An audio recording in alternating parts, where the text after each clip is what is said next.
Good evening, you absolute beauties. It's David Lorca back again with the one and only Mr. Gareth A. Davis. Back live and direct because we've got something special happening, haven't we, this weekend? We've got Scott Quigg headlining, of course, here in Manchester. We're in a tiny little gym where the fighters are working out today. He's stepping up to featherweight for the first time against Jono Carroll, a guy who's going to test him. Quigg looking for a world title again at another weight. But you know what, Dave? We've got to celebrate before we get Robbie Davis Jr. in here. We've got to celebrate what a time it is for the heavyweights. Let him know. William Hill sponsored Anthony Joshua fighting Kubrat Pulev on June the 20th at Spurs. Beautiful. Brand new stadium, brand new start, homecoming fight for Anthony Joshua. Announced just a few days after a brilliant victory, one of the greatest in history, by a British boxer abroad, Tyson Fury, demolishing Deontay Wilder in Las Vegas. But there's heavyweight fights coming thick and fast for the next 2 or 3 months, and we're going to be center stage in all of them. Absolutely. Now, we're going to go through every single one of them during this broadcast, but we've got a special guest that's waiting in the wings. We can't have him waiting any longer. The one and only. From my tribe. From your tribe, Mr. Robbie Davis Jr. There you are. There you go. How are you? How are you doing? Great to see you. First of all, I'm surprised you made it down there so quick. We bumped into him on our way down to the workout, checking into the hotel. So rushed, I know. Everything was like, literally got here, then I had to sort my car and get it parked up. I was literally, as I'm signing, the fella who's dropping us off here, like, walked over, when you ready? I was like, oh, give me 2 minutes. But you know, the funny thing is, you walk to the ring, you step up those 3 steps, and I've never seen you break sweat because you're so cool. Yeah. And there you were in the hotel reception going, boys, can't talk to you now, got to get my car parked, got to get over there. And it was like... You were talking, and the receptionist was talking. I was trying to sign stuff. Oh, it was too much going on at once. Look, you're looking fantastic shape. Absolutely. You've just done your workout in there in the ring, of course.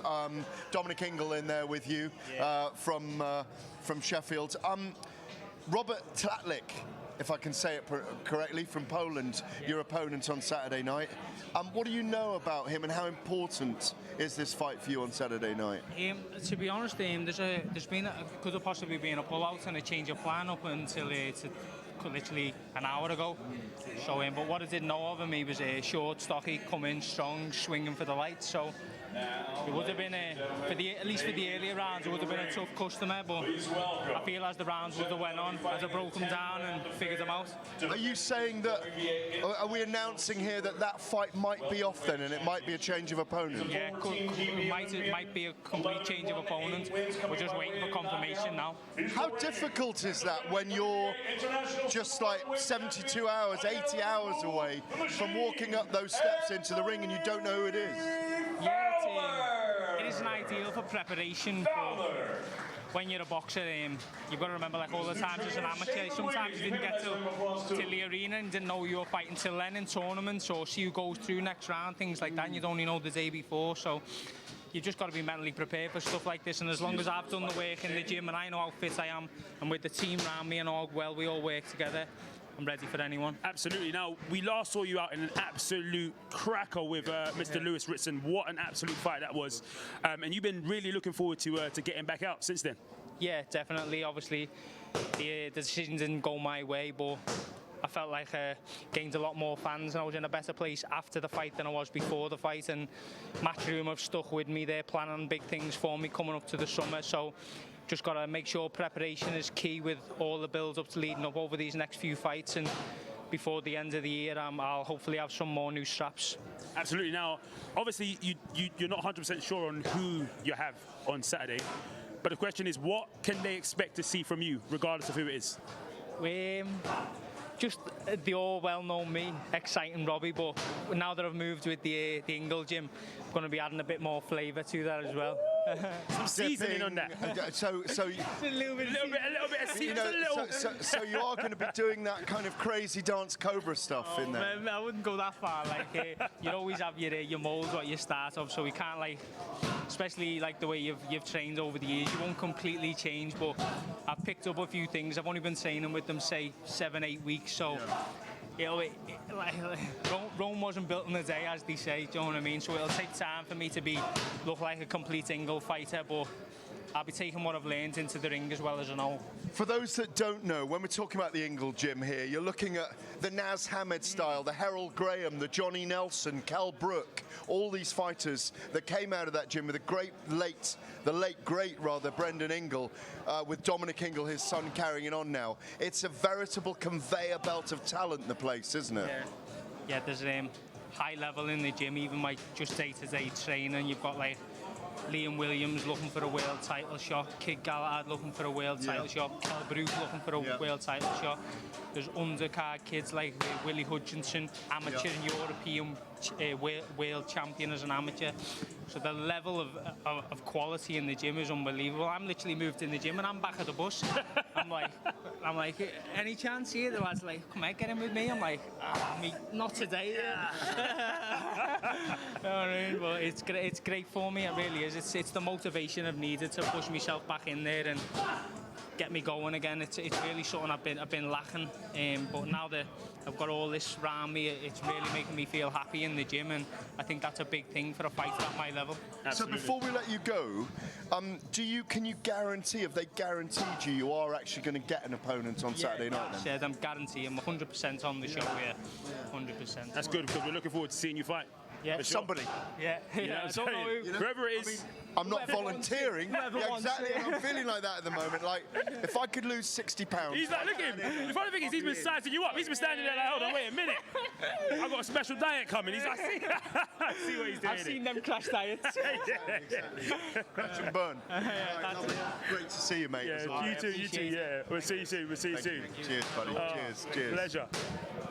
Oh, mate. So that's very interesting. That how difficult must it be when you don't know? I mean, Robbie is a high-level fighter. When you don't actually know, come Tuesday night, Wednesday night, who you're fighting, it's so difficult. You know, when you think fighters go into camp for 8 weeks to prepare for an opponent, it just shows how versatile you have to be, how creative you have to be. Absolutely. Talking about versatility and creativity, you had a very, very strong point talking about moving trainers and about the Ingle gym. Inside the ring right there, we have Mr. Anthony Fowler, the machine himself. He's now stepped into the McGuigan gym. What insights do you know about the McGuigan gym, and what can we expect to see from Anthony Fowler? They're very precise in the way they do things. They want their... Shane has worked, of course, with George Groves, with David Hay, a lot of very, very strong names. Absolutely. Guys who are very powerful, with Josh Taylor as well, of course, who's actually now moved over to Ben Davison. Josh Taylor, world champion for Regis Programe, and we covered that event earlier on in the summer. An amazing, late last year, with an amazing event. You'll see what from Fowler now, what we're looking at. Of course, the cousin of Robbie Fowler, the Liverpool footballer. Look at Shane's getting him to work those undercuts, those uppercuts with the left hand. Fowler's a naturally very aggressive fighter at light middleweight, and what he's trying to do with Fowler, who's had that one loss against Scott Fitzgerald, a shot loss, is get him boxing as well as fighting, because Fowler likes to tear up. And the most important thing for Fowler is to temper his naturally aggressive instincts. Hopefully we'll get to talk to him about that. Oh yeah, we will do. We will do, without a shadow of a doubt. We've got to talk right now.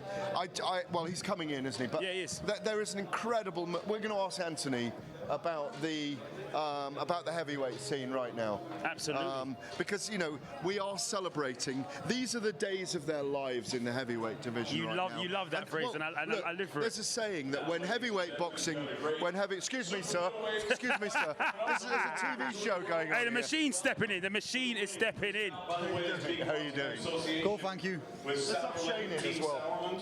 And of course, Shane McGuigan and Anthony Fowler here. We were just talking about the precision work that you were just showing with Shane there. Yeah, I've learned loads, mate. I feel sharper, more explosive, faster, a bit more unpredictable, and I'm happy.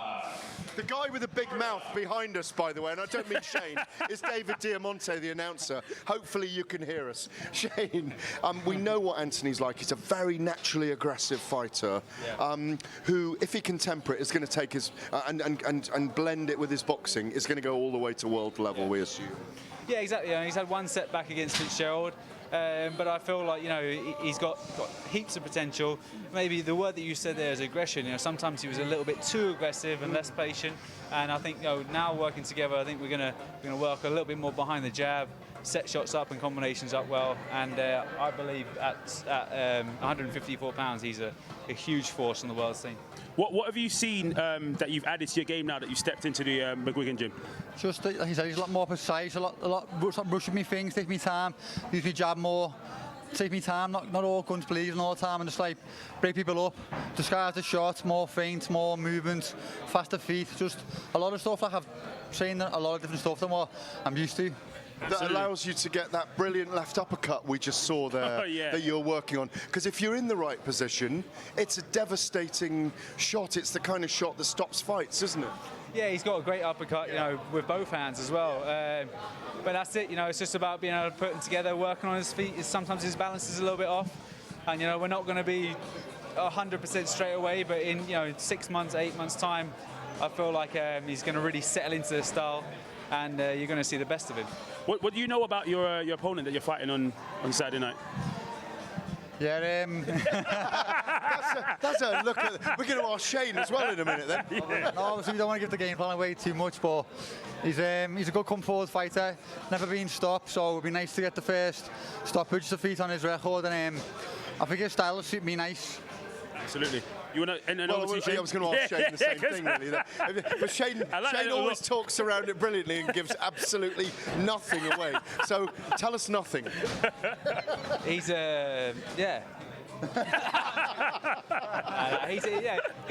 an aggressive come forward fighter, and I think the styles will blend perfectly.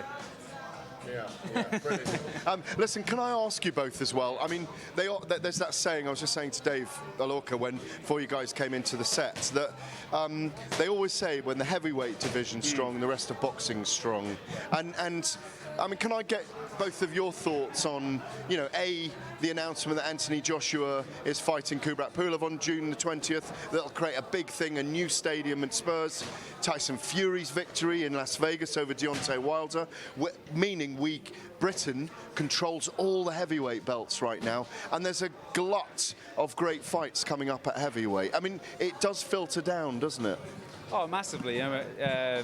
Since AJ's turned professional, British boxing has been booming. Obviously, Fury's been around a lot longer, but with his layoff, with the fact that the fans have been captivated by AJ and obviously Tyson Fury as well, now he's bounced back. He should have won the first fight against Deontay Wilder. He put on an unbelievable display in the second fight. AJ's shown his weakness against Ruiz, but he's rebuilt, so it just makes for a mouth-watering contest. And obviously, you've got the likes of Dylan White in there.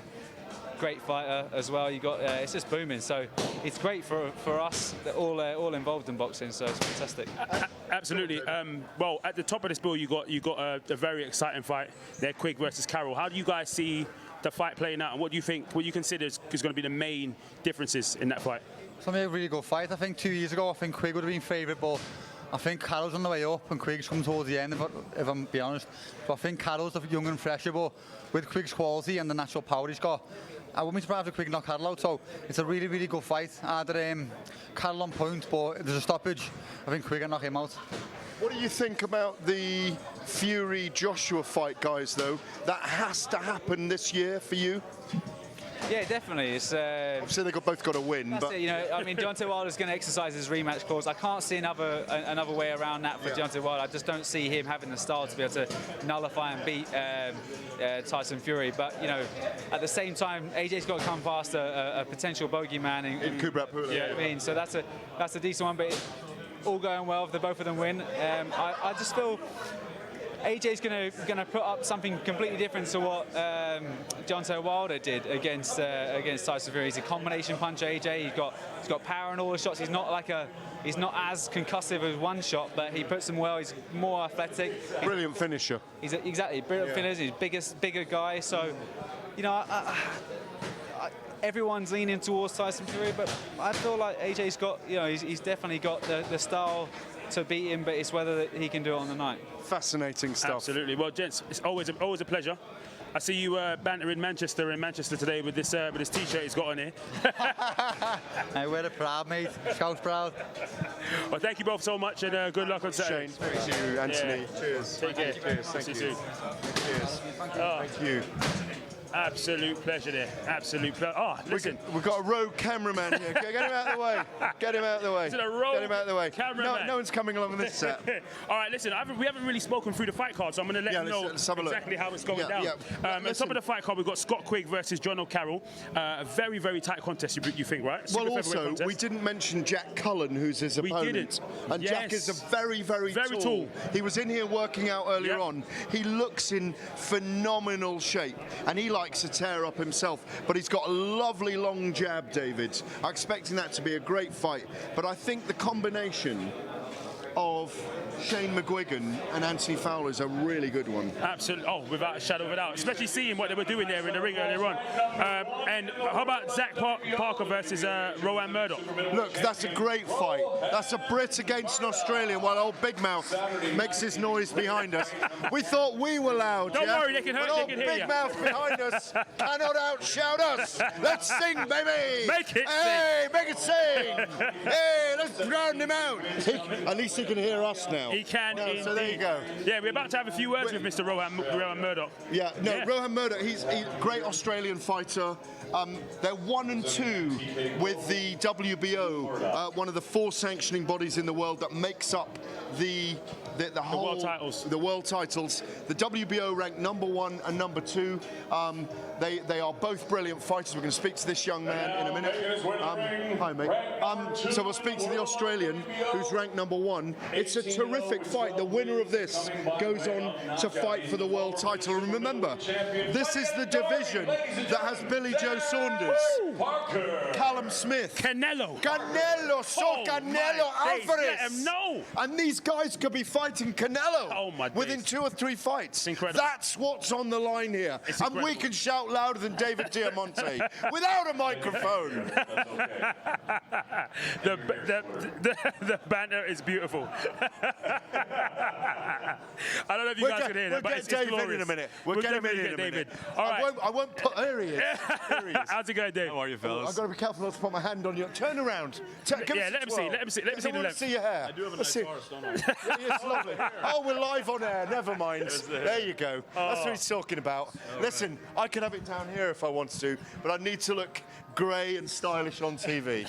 There You guys go. are great. Listen, How was Vegas? It was great, It was huh? absolutely incredible. Unbelievable. Absolutely, yeah. 2 great weekends back-to-back, Vegas and, of course, Texas. What a great fight last weekend. Great card. fight card. Incredible card. Yeah, and we got the Derby here in Manchester this weekend. It's a great night, so it's great to be here and very happy to be in Manchester. Good to see you guys. Great, good to see you too. Loughborough or Loughborough? Look at him. Leicester or Leicester? Never mind. And David, we'll leave you to it. We love you, baby. We love you. Make it sing, baby.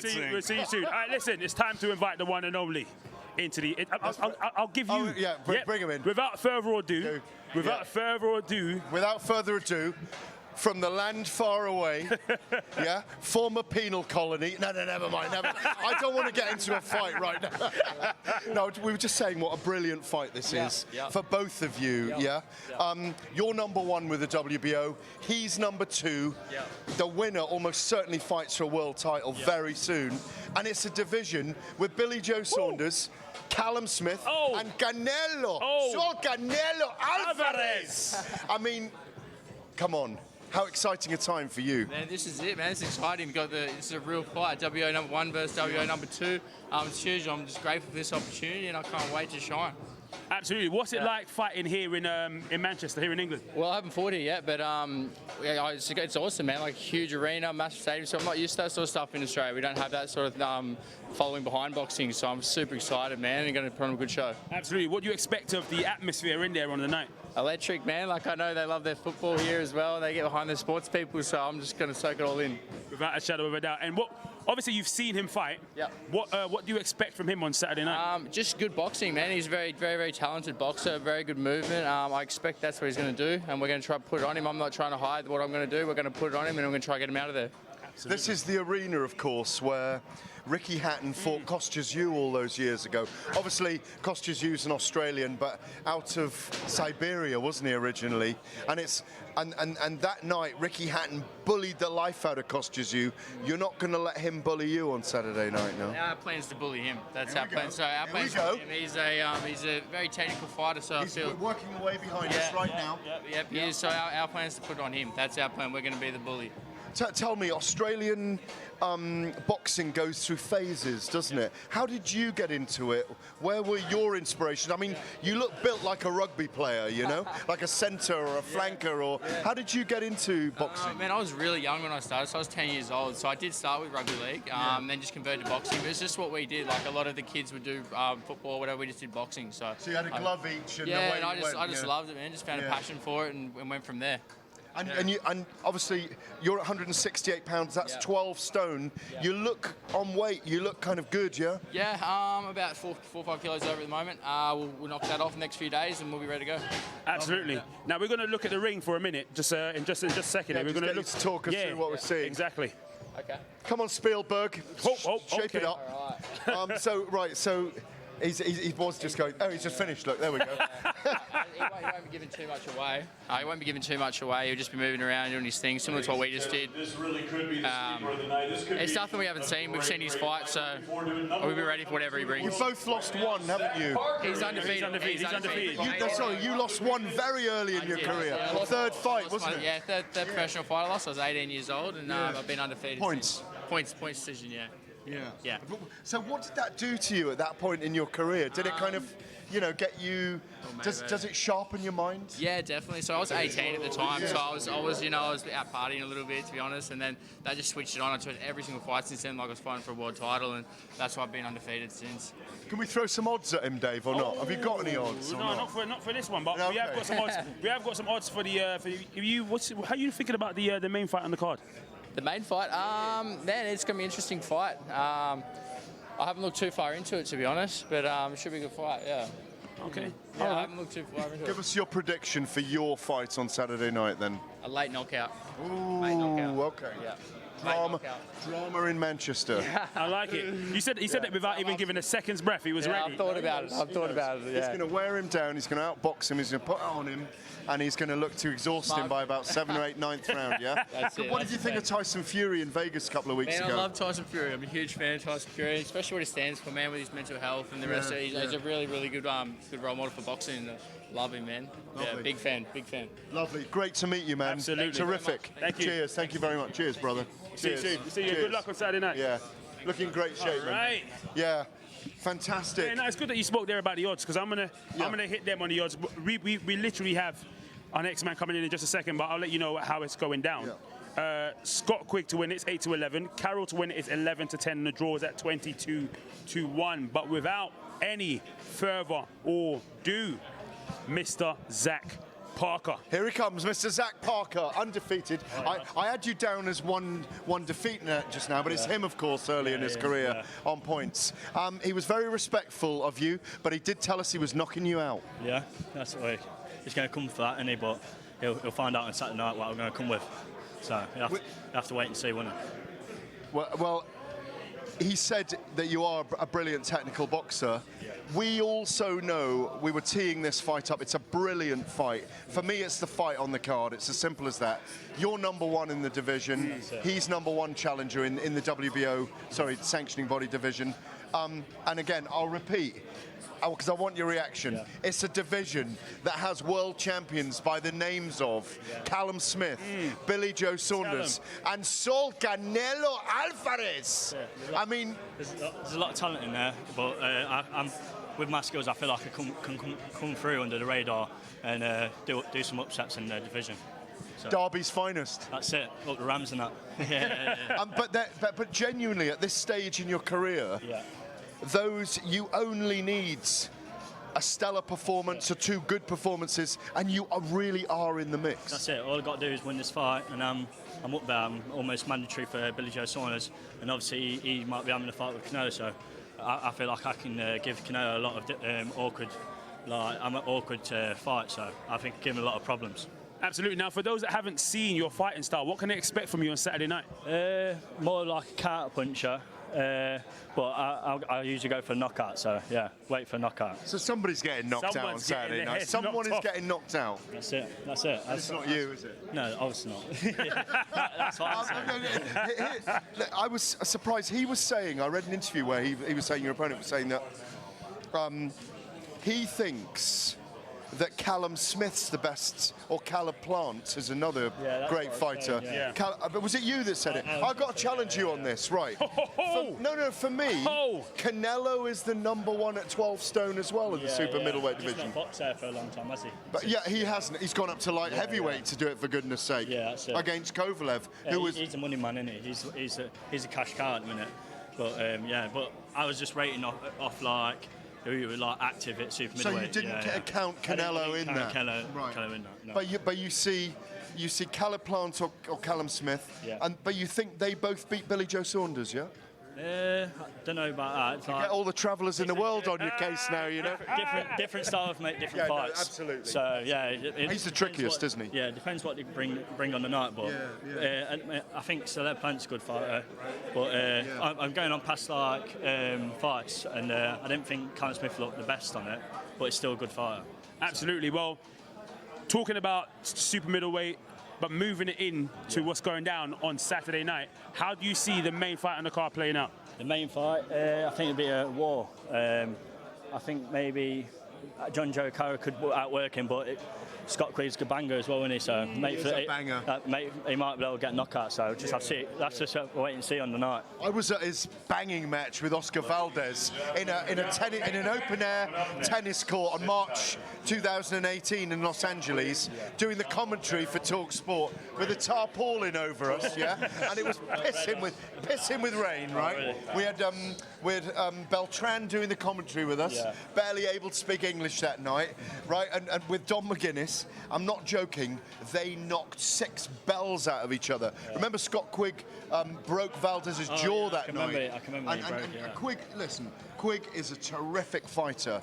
The problem for him is that Jono Carroll doesn't have heavy hands, in my view. So he's got to outbox him. Outwork him, yeah, exactly. But the advantage for Carroll is that this is the first time that Scott's fought at super feather, from super bantam to super feather. He might be used to the weight a bit more, Jono Carroll, so just have to wait and see. It's all to play for. Exactly. And listen, he went the distance with Tevin Farmer, who's a terrific fighter as well at world title level. Definitely, he's a really good fighter. But I reckon it's going to be a good fighter. So. Tell us about you a little bit. You're not going yet. No. You're not going yet. You're not going yet. I want my 12 stones worth. Listen, he needs to get out of it. No, he's got work to do. But I'm not letting him. He's got to get out. He's got to get out of it. He's got to get out. All right. He's got to get past me. He's got to get past you. All right. All right. He's got to get past your final question. Go. Tell me how you got into this and what your dreams and ambitions are in the sport. Yeah, I was. It's in my veins because all my family did it. My dad was a professional boxer, my brother was a professional boxer, my cousin at the minute is still a professional boxer. So yeah, it's in my veins, in my DNA. So that's how I got into boxing. And I want to become world champion. So that's what everyone's in the game for, to be on top. So that's what I'm waiting for. You know who else told me exactly those words? His opponent. The Gypsy King, Tyson Fury. Yeah, that's it. Yeah, it was amazing the other week. Stopped Deontay Wilder. So yeah. Props to him, isn't it? Well, hopefully we'll see you in Vegas at some point fighting. You know? That's the dream, isn't it? Exactly. Be in America and smash it out in America. So hopefully smash it one day. Absolutely, Parker. Thank you so much. Nice one, Zack, you're looking great. See you soon. Thanks for the time, buddy. Cheers. Yeah, I freed you from his grasp. You know what I'm saying? Listen, once he gets in his grasp, it's very difficult to get out. But I know somebody that can get out of your grasp. There's one man that I know can definitely either fight his way out of his grasp or sing his way out of your grasp. Do you know who that is? Tyson Fury. No, I don't know. Who is it? It's Mr. Dominic Ingle. Oh, yeah, well, there he is. He's going to sing his way out of my grasp again tonight. How are you? How are you? Good to see you. I see you more often than my family. Every time I go to a boxing show, you're here. You two. You two. Oh, mate, how's it like being back under the lights again? Yeah, it's good. I mean, it's only been a couple of weeks, but you know, you keep him busy. You know, we've got some top fighters coming through, some big fights coming up, so it's all in the right direction. Yeah. Absolutely. Obviously, coming back off an incredible victory. I saw Kel out in Vegas as well. Yeah. You know, how's he been? How's he been back in there? Together with Terence Crawford, by the way. Yeah. Did you see? You know, well, he's a part promoter these days. Exactly. You'll be wanting your commission then, Gareth. Yeah, but no, they've had a good time out. Liam Williams, Quigg Galahad, Kell Brook. They've been out there intimidating the Americans. So you never know what's going to come of it. You know, I knew exactly where they were the whole time because every time I saw them, right, they were wearing those open-toed slippers, they had t-shirt and shorts on. You know, they're by the pool the whole time. Living their best life. Exactly. You know, the weather in Vegas is good. They've had a good 2-week break, but they're back into camp now. They're back training, and hopefully big fights coming up in the next couple of months. What's it like when they want to get some time off? Are you like a headmaster that's like? No, you know what? I'm glad that they've gone because it just gives me a break because they never leave you alone. It's like having an extended family. So kids. Yeah. So they I've had no messages, no phone calls. I didn't even look to the social media. But they're back. Liam's back on Sunday. Galahad's already back. Kell will be in next week, and he'll be back. All systems go. Are you expecting Kell to fight again in the summer then, and move towards a fight that will take him towards a world title? Yeah, I think he needs to fight in the summer, then fight late autumn, get a big fight for then. I think one more fight, then a big fight. Set him off for 2020. Did you see, because I was doing the radio with Kell, at the weigh-in. It was at the weigh-in for Tyson Fury and Deontay Wilder. We were inside the MGM Grand, and I jumped away from doing live radio, and I said, "Come on, Kell," and we didn't trap Terence, but we got to him, and Terence put his arm around him first of all. And the one thing Terence said though is, "Make the weights." Did you see that? Maybe so, but listen, Kell Brook can make the weight. He's rejuvenated, he's revitalised, and I think Terence will have put his arm around him and thought, you know what, he's quite a big guy. And he's solid, and maybe that's put a seed of doubt in his mind. Kelly's a big welterweight, and he's even a big light middleweight as well. So it's a terrific style matchup that though, because it's going to be an aggressive, violent chess match, isn't it? Between at mid-range with those two. Yeah, look, Kell's looking for that one big fight before he finishes. And great. Terence Crawford's a great fighter, and I think Kell would like to cut his teeth on him and see what he's got. They're raving about him, and we've seen these videos with Errol Spence. To me, it looks like he's off his head. I don't know what he's doing, but I don't think that fight's ever going to happen. But it'd be great for Terence Crawford and Kell Brook. Be a great fight. Absolutely. Now, we're going to go to the ring real quick because we've got Mr. Hughie Fury in there. Obviously, Gareth's talking a lot about what happened in Vegas. How did you? What was your thoughts on the fight in Vegas? Oh, listen.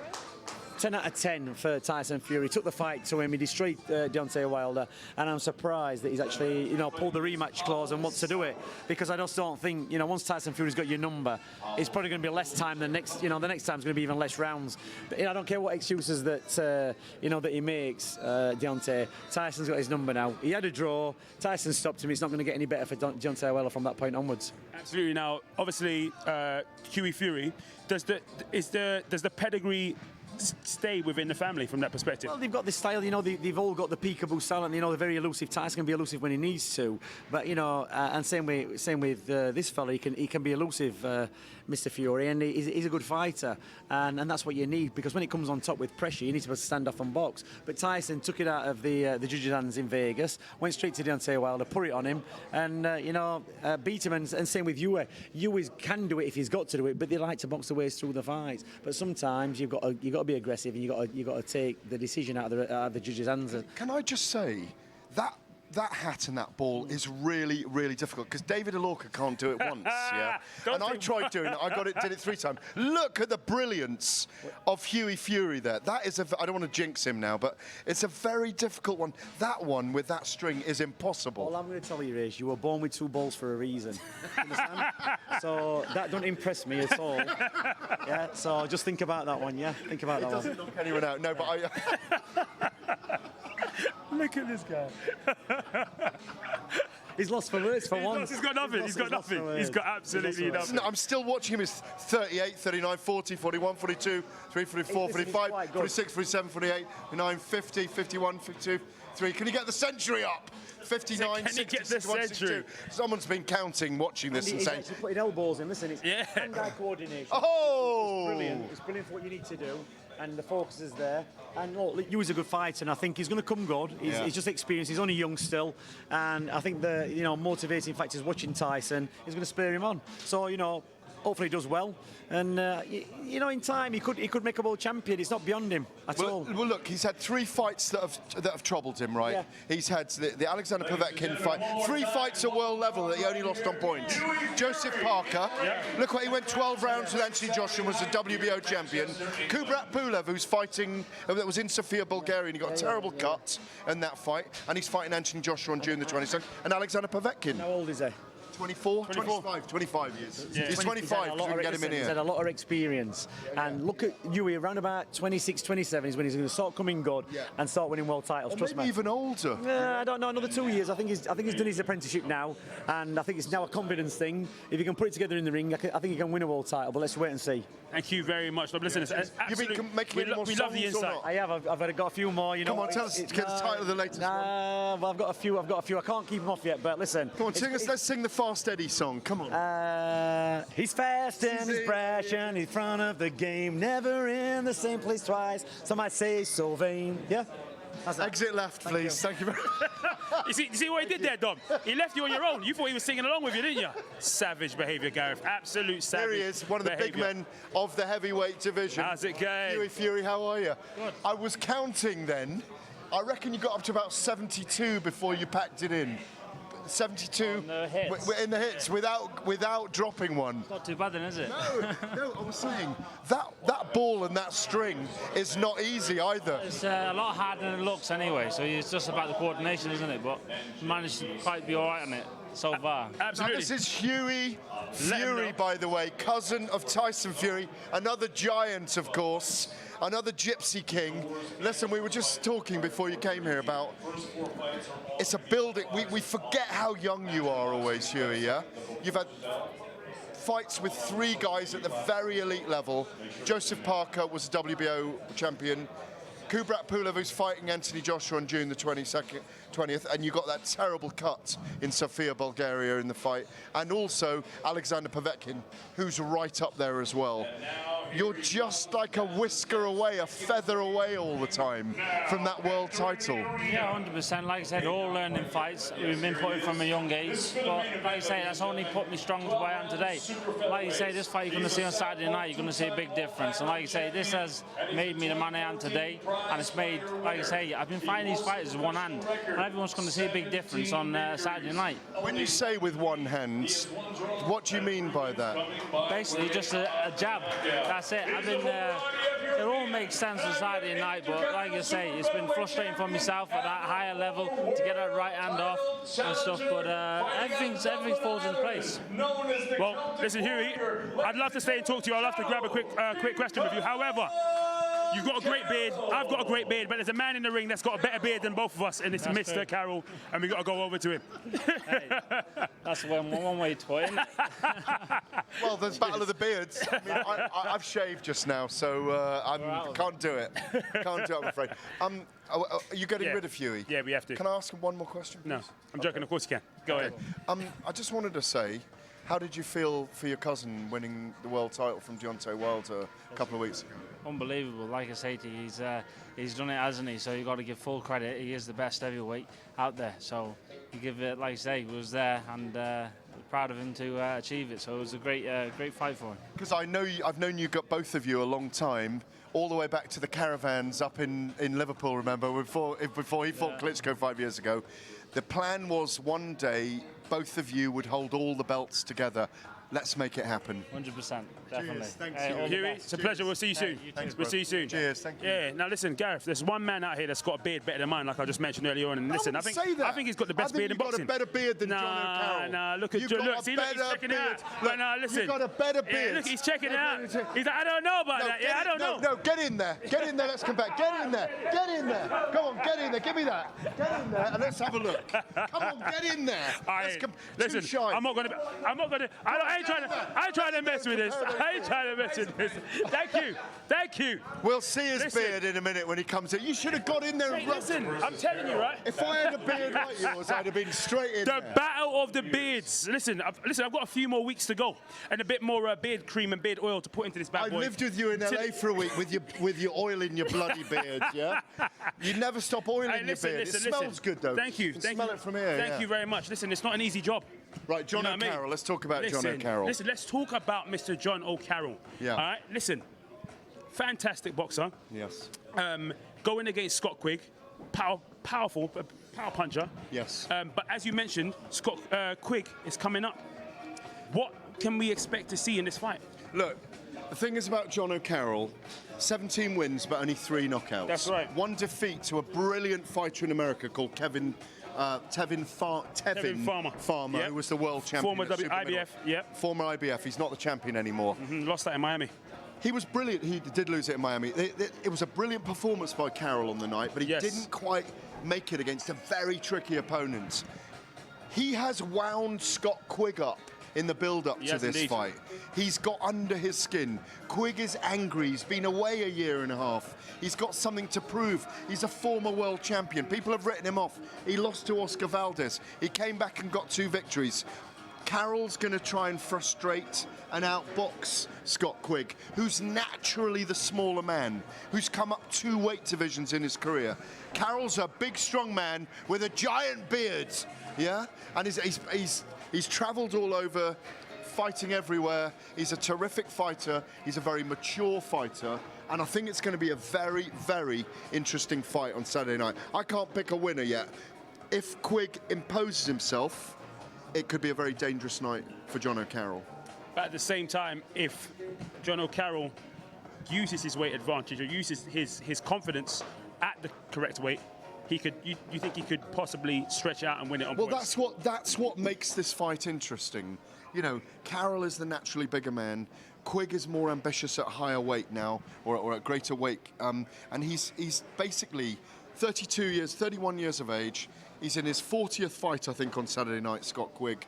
He's had the big nights, the full Manchester Arena when he fought Carl Frampton and got out-jabbed that night for the first half of the fight and got defeated in a terrific fight, in a great all-British matchup. He's been and fought in America. He's travelled the gyms of America. He's been trained by the likes of Freddie Roach. He's done great things over there. Tell him.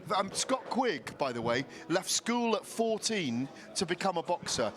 His parents, get this, most people get thrown out of school by the headmaster. His parents took him to school and asked the headmaster to expel him. Are you serious? They asked the headmaster kick him out. to expel him because he already knew what he wanted to do, and they schooled him at home from the age of 14. Incredible. His mum took him to the running track every morning. His dad, who was a former professional footballer, Scott's dad in Bury. I think they're from Bury, is that right? Is it Bury? Is Bury or Bury? Bury. All right, Bury. All right, Bury. Bury. Bury. Is that Bury. from Bury? Hey, do they have beards like that in Bury? Of course they do. Right, so he basically left school at 14 to become a pro boxer. Every school holidays before that, he'd go to the Wildcard gym. He'd go to the Kronk in Detroit. He'd go to Gleason's gym in New York. He would go to all the famous... They took him around the world. They took him to the Miami, top. everywhere. Incredible. And he was like doing sabbaticals every major school break because he was studying boxing. He did O-levels, A-levels, and a degree in boxing. He's a proficient, aggressive fighter. His boxing skills are underrated. As I taught myself into this fight, I think Quigg outboxes and stops Carroll late. All right, I like the way you went a little bit quiet over there, but yeah, we are speaking to him in a minute. I'll let you know, you see the way he mumbled that one, right? Listen, I'm nearly going to swear then. Listen, give me 1 second here. I'm gonna I love the analysis you just given there, and it seems like the odds seems to match that.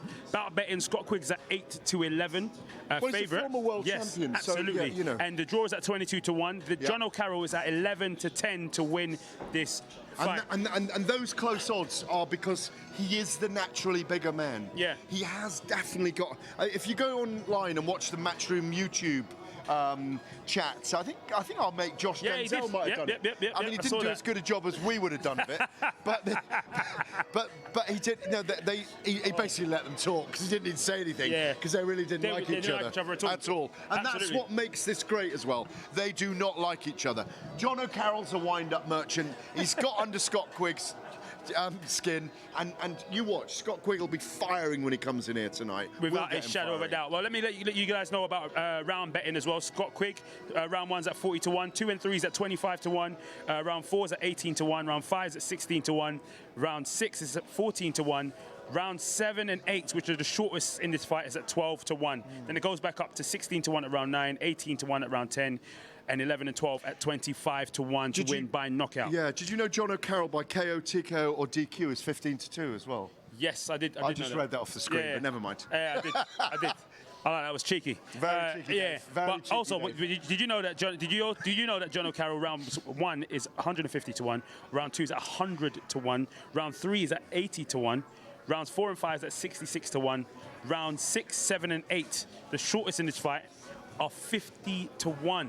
Then it climbs back up in rounds 9 and 10 to 66 to 1. Is that even and Quigg 80 to win 1, by that? 11 and 12. No, this is Carroll to win by Carroll. knockout. Look, that's because he's only won three of his fights. 17 fights by Yeah. knockout. Listen, he's a Absolutely. technician, not a power puncher, you know. But the thing is, you can expect. We always say expect the unexpected in boxing because weird things happen, you know.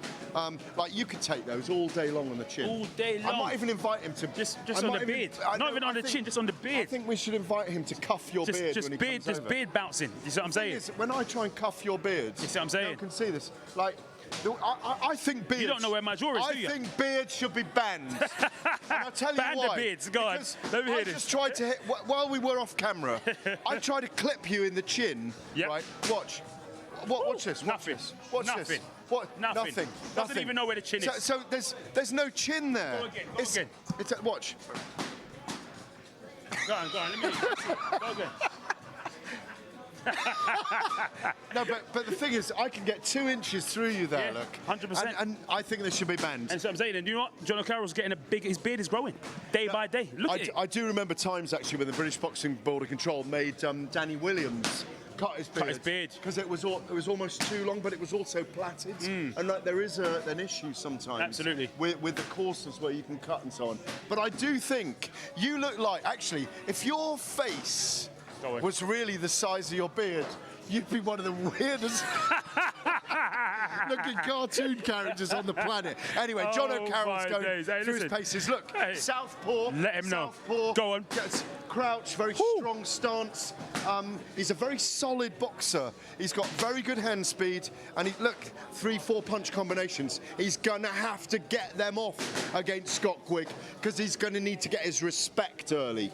He's going to have to get Quigg's respect. Do you think we're going to see him the busier fighter in the opening rounds all throughout the duration of the fight? I think and Scott Quigg more selective in his punches. I think what he'll do, Scott Quigg likes to throw a jab out, and then when he's in range, throw big, hard, heavy combinations where he plants heavily on his front foot and he pivots through the back foot. He's a very, very powerful puncher. He knocks people off their feet. You know, remember, he's the kind of guy, you know, he's only 130 pounds, remember? You know, 9 stone these guys are. They're 9 stone fighters. They're not big men, you know? We're almost double their weight. Well, I was the last time I looked anyway. Talk for yourself, Gareth, not me, mate. No, listen, you're a sleek super middleweight 12 stone boy. That's how I'm able to bully you and push you around in these little spaces. You wish. You know? But you keep growing that beard, All brother. muscle, mate. You just keep growing that beard. No, but the point being, as we still see that Carroll looks physically very fit. He's going to have to fight at a fast pace. He's going to have to throw out that. Remember, Quigg is orthodox as well, so his right hand he's going to have to be very busy and under like that, avoiding the right hand of Scott Quigg, and his left hook, which are both very dangerous.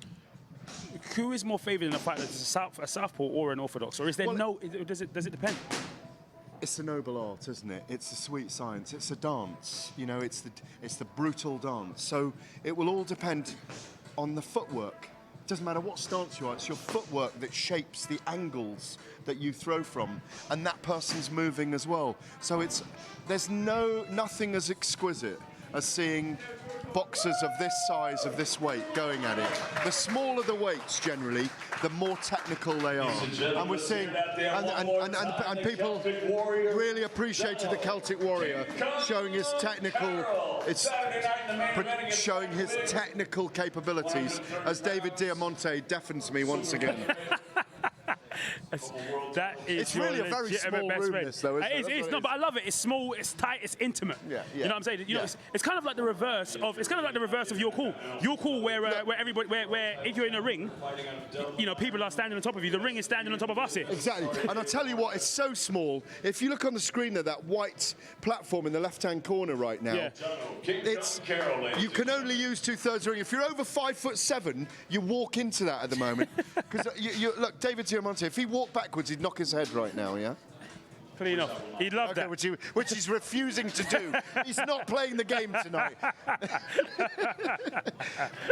We're going to have to pay him to be a part of the show tonight. Yeah, we're going to. He's given us fantastic entertainment, fantastic value, hasn't he? Absolutely. Absolutely. Huey Fury and Savannah Marshall and Savannah on her way out. One of our brilliant women middleweight boxers. Woo. You saw her just go. She's got a world title fight coming up in a couple of months' time as well. She's in camp at the moment. Next month in Newcastle. Here he is. Yes. Entering the cauldron, the man with the best beard in the room. You know what I mean? I got a tweet about that this morning. You know what I mean? And that's when I was like, hold on, wait a minute, hold on. Am I really getting outbearded? And I was like, oh yeah, I am. Mate, that's impressive. I'm not going to lie, that is an impressive beard. I'll give you that one. Why, thank you very much. Thank you. How was it in there? Good. It's very hot in here. Fucking, it's unbelievable, but it's good. It just means I'm full of water, you know, making this weight good and coming in strong, coming in solid. So I'm happy. Everything's good, mate. Absolutely. What gives you, in your mind, what gives you the advantage on Saturday night? Everything, mate. I got youth. I got the freshness in there. I got the hunger. Most importantly, I got the hunger.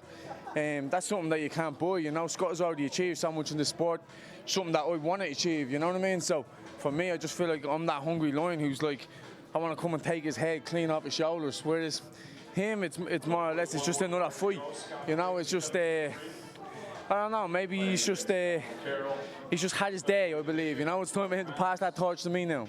Absolutely. Now we've seen a lot of you lot's back and forths over there on the Matchroom channel. Is there real bad blood there, or is it you jabbing him to get some anger out? There's never bad blood between me and any other boxing, because at the end of the day, it's just a sport. You know what I mean? I do it for enjoyment. I do it because I like to wind people up. You like the banter? I like the banter. You know what I'm saying? It's Irish, mate. It's just, I'm from Dublin. That's just what it is over there. It's like everyone, your best mate gives you the worst slaggings. You know what I mean? It is what it is. I just have fun with the whole experience. I'm enjoying the journey, you know what I mean? The destination is going to come sooner or later. So right now I'm just enjoying the whole experience. I'm enjoying topping these bills. I'm enjoying being in front of the big lights and stuff like that, you know what I mean? This is where I feel I belong, you know? Absolutely. What advantages do you think he has in this fight? Obviously the odds has him as favourite. Why do you think that is? Just because, should he be even? No, definitely not, mate. It's just because basically he has that experience, and now I know he's the favourite. I'm going that bookies and going to put a load on it. But we're only 10 to 11 as well, though, so it's 11 to 10. It's very close. Listen, I'm sure the closer it gets to the fight, more people are going to be lumping on it. Anyone that sees this and sees that he's the favourite, they're going to be lumping on it. I already have people sending me bet slips of like, oh, put $5 on you to win the fight. I'm like, mate, don't be sending me them bet slips. I don't care. You risk your $5 all you want. I know I'm coming for the win. These are all like counting on me knocking them out in round 8 and everything. A lot of people are saying round 8 to me, so I don't know. Maybe that's going to be the number. We'll see. No beard, brothers. It's brilliant standing next to these. This is the most silent he's been today, you know, because he's feeling kind of left out. No, I was letting the old babyface assassin there. I was just letting you do the beard brother love thing. I needed to let you have some space to do the beard thing. And I'll tell you what, I'm going to judge. Get my side angle, mate. Turn to the side as well, Dave. Little side profile. No, to face off, you two, face off. Hang on. One's more square on. Hang on. Yeah, it is. You know what? Your beard, come on. No, I think David Alorca's the winner. You know what it is? Oh, come on! No. Listen, use loads of beard oil instead of been brushing that thing with a pick all day. No, yours is bushier. His is squarer, right? But here's the thing. What I was saying to him genuinely now. I remember when Danny Williams years ago had to have his cut off. Do you remember? Yeah, I remember that. Yeah. And why? Because I'm sure it's Danny Williams who actually changed the rules eventually. Yeah. I think it was him. I'm pretty sure it was he him. Said he was, no, he'd want to cut it because he was a Muslim. Exactly. But here's the thing, right? I claimed that as well. No problem. When I'm taking my beard on me. When I'm missing like that, right? Isn't that an advantage to have the? Because apparently you've only got a chin below your lip. I don't know about that, but realistically, we have hair in our head, and you still get punched in the head, it still hurts. So what's the difference? You know what I mean? Hey, if he has an afro and I don't have an afro, what you're gonna say that takes the cushion? No, it doesn't. It's the same thing. It still hurts when you get a good one on the head. That's simple as that. Yeah, no, I just raised the point. In serious terms, right? He got stuck into that head-to-head because he was saying like you've got no power, you've only got 3 knockouts out of 17. We know you're a technician.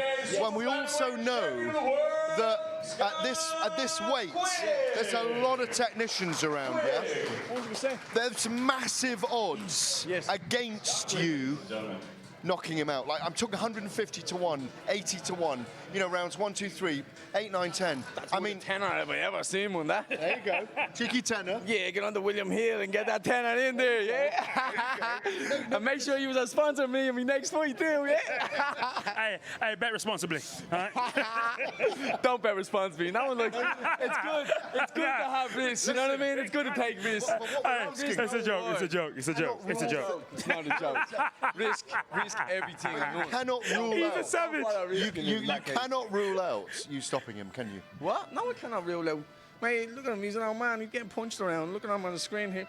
He's getting it. His time is coming. Trust me. I'm only hitting my prime, mate. I feel like I'm going to hurt this man. Is the fact that he's coming up to super featherweight, having been a champion at super bantamweight, and we're talking a difference of 10 pounds here, aren't we, basically? Yes. Is that a big difference? Because you're naturally around 130 pounds. You walk around 135, 140 pounds. At the least, mate. Are you for real? At least. Minimum. He's Do you go to joking 150 then? Do you go I go up a lot, yeah. Yeah. Because I'm naturally about probably 71, 72 kilo, like, so. Which is what? 155, 160 probably. Okay. You know what I mean? Yeah, because realistically, I bulk. I don't really get fat when I'm out of camp. I kind of bulk because I always stay in the gym, so I still do my weights, I still do my strength and conditioning stuff. So I don't really put a belly on and be little pudding walking around. I live in Spain, I want to look good, you know what I mean? So I just bulk really, to be honest. And for me to make the super fella, man, it's a good cut, like. But I enjoy doing it. I love getting in this shape. I love being ripped. But it's just not nice, you know what I mean? This is not my natural weight. No bebes cerveza entre tus encampamentos, no? No hablas español. Okay. Loco. No, because I tell you, because on Saturday night, I rang your Spanish mobile about 6 times to try and get you on the radio. But I don't know why I didn't get you. Yeah, probably because of deliberately avoiding your call. He's dodging you. Like, if it was me, listen, it's beard gang only. You know what I'm saying? Yeah, you should have passed the phone to him. I probably would have answered, man. Not gonna lie. Right, I'm leaving this show for the Beard Brothers from now on. All right, listen, final question. How does it go down on Saturday night? I don't know. To be honest, it's either going to be me completely giving Scott Quigg a good boxing lesson and skilling him inside, outside the ring, mentally torturing him, inside, outside the ring, or I stop him, one or the other. You know what I mean? I wouldn't be surprised if I do stop him. I just feel very confident in my ability. I feel like this is my time. It's taken me a long time to get here, but at the same time, I feel like I'm ready now. I'm 27, nearly 28. I'm hitting my prime, and this is all just fell in at the perfect time because he pulled out the last fight. I actually had a bit of a hand injury in the last fight, and this time I'm completely healed up. You know what I mean? So I was still taking the fight because shit, they paying good money. So I was like, yeah, give me that fight. I don't mind if I have a problem, but it's all right. I'm still gonna smash his head in. That's how confident I am in beating him. And now it's just, I went over to spar at Tevin Farm. I felt like I learned a lot over there. And I came back and I was already fit. I already had been sparring 8 rounds over there. So I came back and I was able to learn for the last 6 weeks rather than policy. Yeah, rather than just kind of get fit and try to lose weight because I was already on weight, you know, I was already feeling good and confident and powerful. So it all just happened, this all just kind of clicked into place for me. I'm a very strong believer in law of attraction. I just believe I've attracted this big show to me because realistically, I'm the one that called this after the Tevin Farmer fight on an interview. So, and now here it is. Great call, Jono. Final thing, when I was talking about stylistically about the fight, you know, he tends to throw a jab and then he lands heavy and throws combinations when he's in close. Yes. Yeah, when he goes inside mid-range and then throws, and he's looking to throw with everything, isn't he, in that moment? Obviously, you're southpaw, he's orthodox. We were talking about this while you were working out brilliantly up there, by the way. Yeah. No, you really showed what a technician you are. How important is it early in the fight that you get your jab away and your combinations away and get his respect early as well? Yeah, it's very important, but that's important in any fight, you know what I mean? Is make sure you put a stamp on that in the first round and let it be known that you're there to take over and not just play around, you know what I mean? I'm here to give Scott Quigg, the poor old man, a boxing lesson. Take over. You're here to take over. No, it's real. Listen, he's a good fighter. Let's be real. I have the utmost respect for the man. He's a former world champion. Taking nothing away from him, it's going to be a tough fight. But it's just one that I feel like I'm ready to take at this moment and point in my career. So I'm happy. Listen, he's a good technician. He's a former world champion. Can't take nothing from the man. I just believe right now it's my time. If you're not excited now about this fight on Saturday night after speaking to Jono Carroll, you will never be. I cannot wait to see you fight on Saturday night now, yeah? Cheers, brother. My man. Cheers, thank you very much. I see you, bro. Yeah, exactly. All right, bit of beard love for you two. Yeah, Go on. there you On There your way. you go. There you go, there you go. All right. You love a bloke with a beard. I'm starting to wonder about you. Listen, Do you know that? You can wonder all you want, but listen, there's something. You love a curious. bloke with a Mate, beard. Let me tell It's you quite why. weird. But let me tell you I why. don't get the You wanna same know love. reason, Fred? You know If why? I had a beard, Yeah. I would get more love from You would. You would. I'll grow it. You would. You know what it is? Is everybody knows. Anyone with a beard knows what it takes to grow a beard. Oh, come Patience, on. time, Listen, dedication. see You this. got to go through Hang the on, ugly hang on. face. Listen, See listen, this. listen. Do you know how many Japanese hairdressers I've gone through to get this hair? No, I don't. And I don't think they really care about that. What they do care about is the odds. Yeah, let's give them the odds. All right, listen. Tell 'em, Dave, All right, tell battle 'em. betting. Scott Quigg to win this fight is 8-11. The draw's at 22-1. Jono Carroll's at 11-10. Talk to me. What do you think about that? Well, I Those think, odds? look, you see him, we've been him, you've felt his energy, he's very confident, he's a great technician. He's got to keep Scott Quigg off him early, Yep. get his respect and frustrate him, and then take it down the stretch and win on points. I don't think he's going to stop him, because I think Quigg's going to come all night and try and bang hard. And it's for Carroll to be the matador against the bull on Saturday night. If he can do that successfully, I think he'll take the decision on points, because Quigg's looking for a stoppage in this fight. There's no doubt about it. Well, Quigg on points is at 9-4, and Jono Carroll on points is at what you told me was what, 15-7? 15-7. I've got 15-8. You can't split it. You can't. 15-7, 15-8. We've If got it goes Jono 12 Carroll on rounds, points. it'll be very, very close. Absolutely, absolutely sure. But you're saying if it goes 12 rounds, you're most likely to favour Carroll. No, you put words in my mouth there. No, that's what you said to me. No, I didn't. You did. No, I didn't. You did. Your beard's making You said it to me earlier on, mate. No, I didn't. Look, what I said was, if Carroll frustrates Quigg early, gets his respect, and outboxes him, he'll win it. But Quigg's perfectly capable of doing something. But that is the way that Carroll wins this fight. Okay, so you and people basically. are All nodding. right, let me. People all are right, nodding. all right, but let me ask. But let me ask because you this they question. don't have beards. All right, but listen. Yeah, and they don't have beards. All right, let me ask you this question then. We're the non-beard group. Let me ask you this question then. Yeah, All what? right. So are you basically saying to me, and you could say no, that Carroll does not win by knockout? In your view. Well, look. Give me the odds on the knockout. Well, I'll tell you the odds on the knockout. All right, Jono Carroll knockout. 150-1 round 1, 100-1 round 2. No. Round 3, 80-1. No. Rounds 4 and 5, 66-1. No. Round 6, 7, 8, 50-1. Maybe. Round Worth 9. a cheeky tenner. You know what I'm saying? Round 9, 66-1. Round 10, 66-1, and 11 and 12, 80-1. Listen, from 7-8 onwards, if they've had a terrific fight, you can see anyone being knocked out. So, I mean, after seven rounds, if Carroll's dominating and Quigg's had enough, you don't know. Listen, it could be a stoppage. It could be a referee stoppage. It could be, you know, A cut. It could be anything. So. Those are decent odds. Carroll's a very decent fighter. I love the fact he's been sparring with Tevin Farmer, who he lost the world title to. Absolutely. Go and train with those who beat you. Go and learn from them. It's a great strategy. Absolutely. Now, Scott Quigg, which most Is there any bookies coffee and around everybody. here or not? Yeah, no, you had your coffee before this started, mate. You got some coffee? Yeah, no, well, it's a bit of cold coffee. You want some cold coffee? You want some cold coffee? You can get some cold coffee. All right. Well, look at that face. He's Let's have a ready. listen then, yeah? Let's have a listen. Scott Quigg, as tough as they come, experienced, durable, very tough fighter, and he's in against Jono Carroll, the Celtic Warrior. It's going to be a great fight. 12 fight card, and they're at the top of the bill. So, ladies and gentlemen, thank you so much. One more round of applause, please. A nice round of applause for Scott Quigg. Oh. See you Saturday night, and we'll see all you guys Saturday night at the MEN. Absolutely. Now, listen, those of you that are watching, this don't go nowhere. No, We're gonna what do you mean, those of you that are watching? Yeah. All of you yeah, that exactly. are watching, you mean? Well, those of you that are watching is all of them. Those of you who are watching, is all of don't them. look away. Those are all of them. I see what you're trying to do there, Gareth. I see ya. Those of them are all of them. Listen, I know Mr. David Diamante just gave a little rap there, but don't go nowhere because Scott Quigg, here he is, former world champion, stepping into our midst right now. Oh, how are you, mate? How's it going? Yeah, good to see Yeah, you. all good, yeah. How's it going? All good, yeah. Yeah. Good to see you. Good to have you here. How was it in there? No, it's good. Just a little shake out. All the hard work's done now. Preparation's been gone absolutely perfect. So just looking forward to Saturday night now. Absolutely. Now, obviously, in the lead up, there's been a lot of talk from Jono's side. Yeah. How's that? Joe Gallagher here as well. He said it's just banter, but you know, how have you taken that? All right, listen, it's irrelevant to be honest with you. If that's how he gets himself revved up, he can do that. I've been around now. You know, I'm experienced. I've seen it all before, and You've done very well for a lad who was expelled from school at 14. No, I've not done too bad. No, I told that story properly earlier. Don't worry. No, I've not done too bad. Exactly. I asked, like my mum's here tonight. She let me drop out of school, so you know, I made sure I stayed dedicated, stayed focused, and thankfully I went on to achieve very good things, and I'm going to achieve more. One of the things we've been really discussing tonight, obviously Jono Carroll's a technician, isn't he? He's southpaw. Your step up in weight, I mean, you look good at this weight, I've got to say. I mean, because normally I'm used to seeing you like this, and you've actually got a...